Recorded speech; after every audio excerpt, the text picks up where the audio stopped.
everyone, welcome back to JP's Budget Collecting and our weekly look back at the hot comics from 6 months ago. This week we're looking back at the hot comics from March 26, 2022, and I'm recording this on September 23rd, 2022. As always, I give you those dates so you know when this information is actually most relevant, because the market is always moving and changing. Also, as always, we are looking back at the CBSI Hot Top 10 and the Comic Tom Key Collector Hottest Trending Comics of the Week. I use those two lists to get a picture of what was hot during that period of time and again find out what reasons were those books hot, what made them hot, why were people chasing them, and then see what they've done in the 6 months since so that we all make a little better decisions about what books we choose to chase, what books we're patient on. If you've been following this series this year here in 2022, you'll notice that for the most part, you needed to be patient. The market as a whole is down. It's really affected these hot books a lot.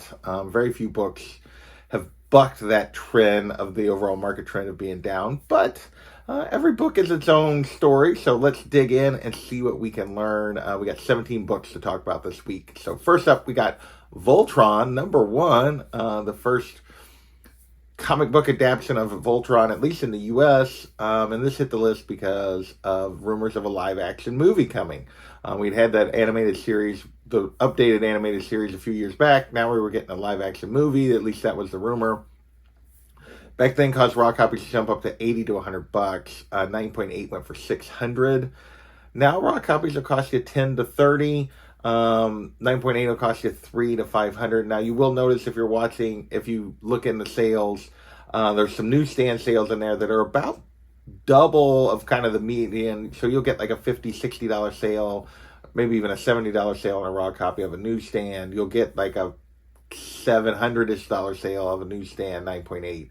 But just the regular, which is what was on the list before, the non-newsstand are going for, have dropped back considerably. It's basically a dumpster fire, really, if you look at $80 to $100 down to basically a $20 average. So next we have Venom Custom Edition #1. This is the comic that was released with the release of the movie and in theaters. You could get it at the movie theater. It has Tom Hardy on the cover. This hit the list because their CGC was announced a Tom Hardy signing event. Back then, raw copies were going for $7. 9.6 went for $107. And really, it's kind of basically in that same range now. It's a $2 to $10 book. 9.6 will cost you about $100. No recent 9.8 sales. Signature book did go for quite a bit, but the signature itself was $400, and I think there was a signature book went for $7. So pretty good upgrade if you got that signature and sold it. But anyway, definitely a steady, and I'll be back just for the raw copies of this book. Next up, we have Superior Spider-Man #17. This is the J.G. Jones 1 in 50 that has Spider-Man 2099 on the cover. This is a super hard to find 1 in 50 that was going for big money back then. There was a raw sale hit $450.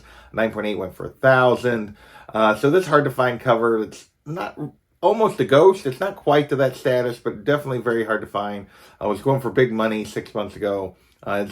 Now it's going for $125, but that was one sale, and that was not a near mint copy. It wasn't a B copy, but it was not going to be a 9.8. And then the only sales otherwise, there was two 9.6s. One went for $212, one went for $400. So it's hard to get a good feel for this. I'd put it as worth it back then, because these kind of books that, start to establish value tend to hold pretty well. Putting it down as a little bit as an I'll be back. But yeah, hard to really judge this one based on the few sales that we got and even the few listings that are out there. Put it as an I'll be back, kind of just keep looking till you find the right deal. I would say on this one is the best way to go. Next, our last cover of the week is Punisher #1, the Tyler Kirkham variant. I believe this might have been another Whatnot exclusive. Not 100% sure on that. It's definitely in the style of those Invincible Whatnot books. Back then, the trade dress was going for $40 on the secondary market. The Virgin was going for $60. Now the trade will cost you $20 to $30. The Virgin will cost you $40 to $50. So both of those are kind of I'll be back. 9.8s, $60 to $100 for the trade, $50 to $150 for the Virgin. So these books both fell into I'll be back. Still on market for this particular cover, but not a huge one. Next, we're going to move into Comic Buzz. We actually have 3 kind of Comic Buzz books of the week. First up, we have something rare on this list, which is a manga novel, and that is Panorama of Hell. So, like I said, this is actually a manga graphic novel that came to the U.S. It was released relatively low print. That people were chasing pretty hard. Copies of this were going for $300. It was hard to judge on this because we don't talk about this kind of thing very often. But this is backed up huge. This turned into a dumpster fire. It's now a $50 to $100 book to get this when it was $300 back then. So yeah, the market for this definitely did not support those crazy prices. Next, we're going to move into, we got Mark Spector Moon Knight, number 36. So this was a Moon Knight book that wasn't related to the upcoming show or the release of the show back then. This was actually related to things going on in the comics. There was a solicitation for that they were bringing back Shadow Knight, basically, and this is the first appearance of Randall Spector as Shadow Knight, so that's why people were kind of chasing this. This is one of those Tom books that, was it really hot or was it just a big increase in sales? It was only averaging about $8 for a raw copy. 9.8 went all the way up to $175 though. Now it's a $1 to $10 book, although there was a weird odd. The most recent sale was all the way up to $22.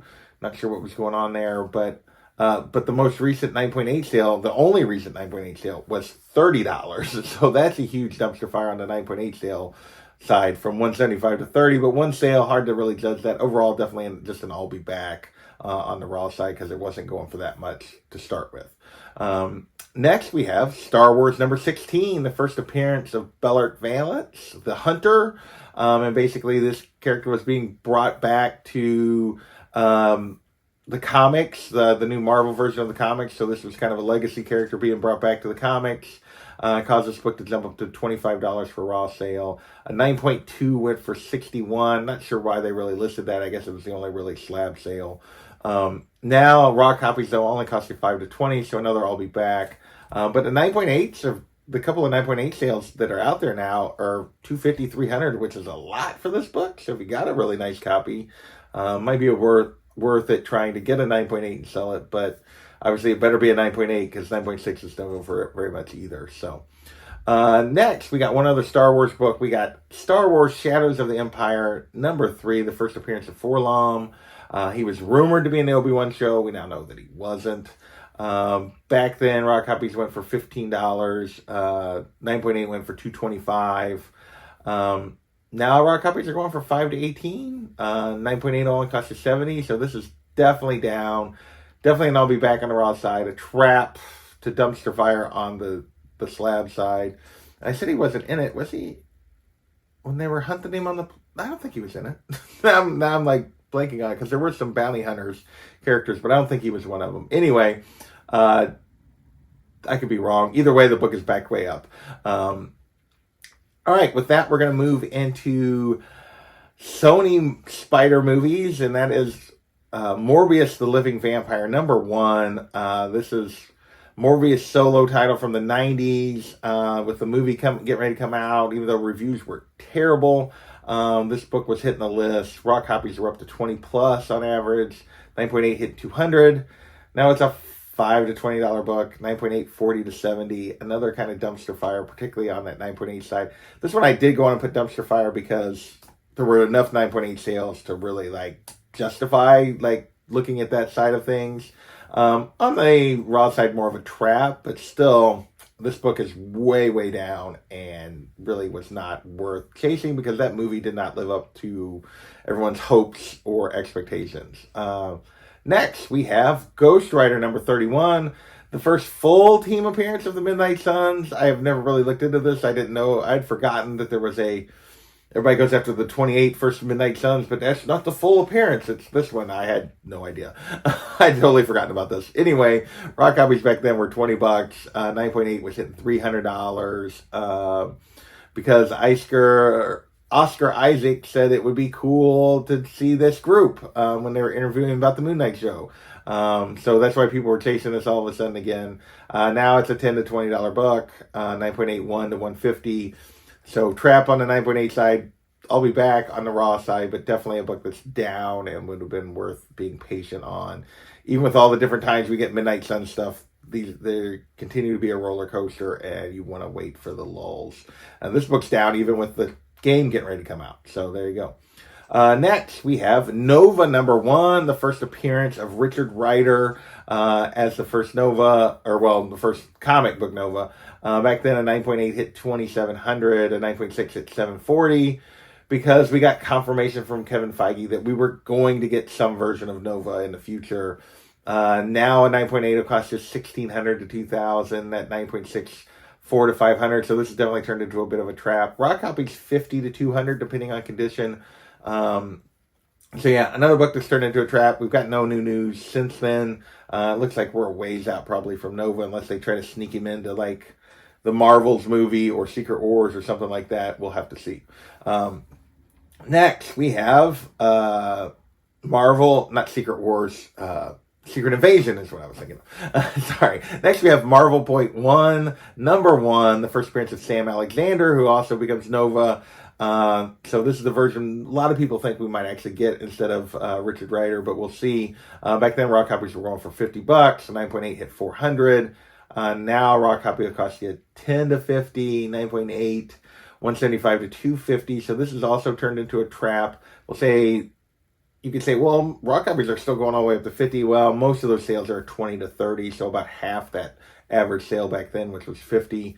So yeah, definitely has backed up significantly on this one as well. And again, it's just because we haven't had any additional news about Nova.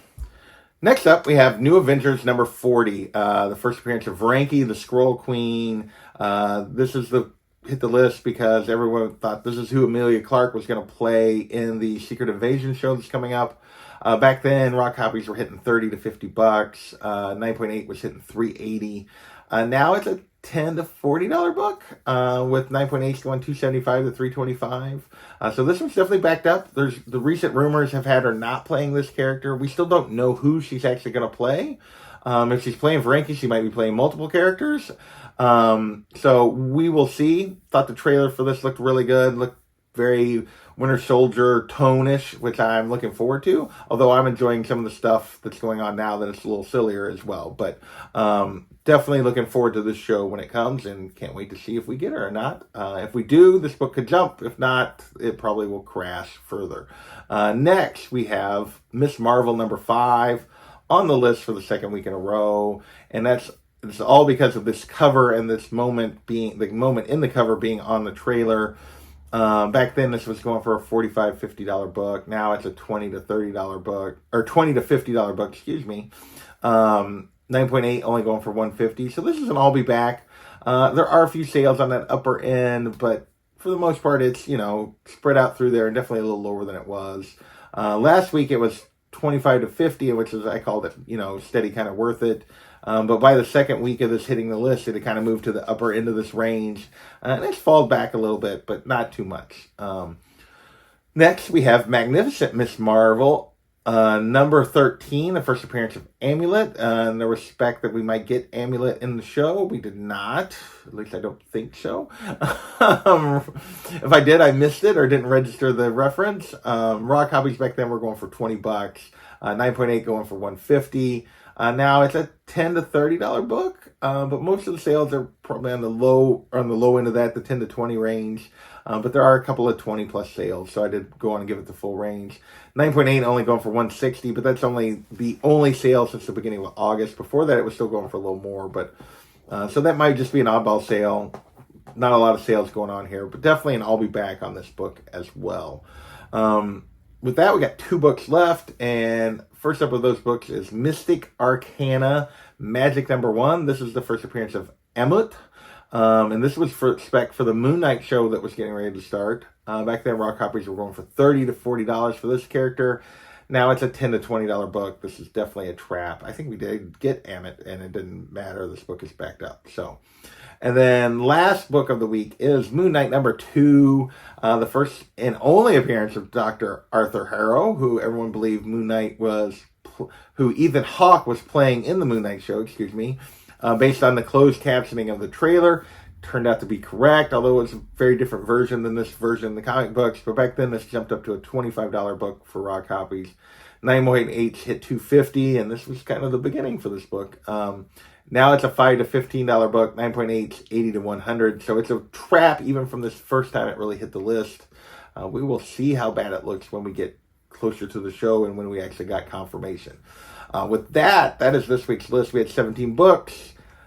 No books that went up this week. Only one book that was even steady. Everything else was down. One of our worst weeks we've had in a while, although we've had a lot of weeks fairly similar to this. But not even having steady books is, pretty dramatic this week. I want to thank you guys for watching, and we will catch you next time.